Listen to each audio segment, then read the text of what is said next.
Thank you. Welcome. Happy birthday to you. Thank you. We love so much.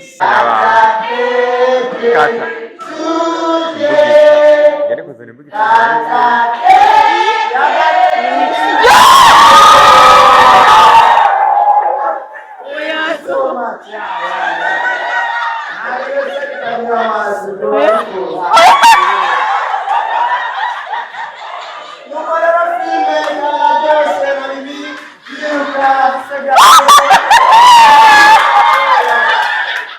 Ababyeyi banyibarutse papa wanje na mama wanje Imana narakoze kwemerera Imana kundema kubona mutankuyemo mu nda cyangwa ngo munyice nkirakayoya.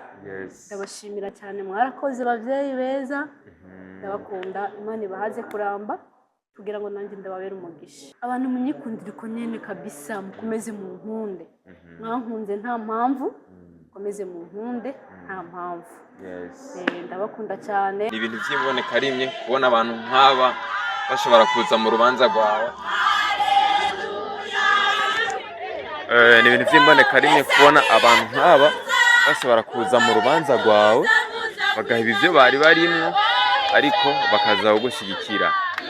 Mimi ni umwe mu bakinnyi b'amafilme asanzwe afite urukundo, asanzwe afite igikundiro. Urukundo ni byose. Iyo twerekanye urukundo muri twebwe abakinnyi hagati yacu n'abafana n'abadukunda nabo barakundana hagati yabo, kandi hacavaho cya kintu kuvuga ngo jende umufana wo kwabanaka ngo ujya nayo n'umufana wo kwabanaka, ugasanga mu bafana hamaze kujyamwo ibintu by'amacakubiri. Mu gihe twe dufise urukundo cyane cyane abakurikirana ibikorwa byacu, ibyo twigisha mu mafilme twigisha urukundo, twigisha gukora ineza.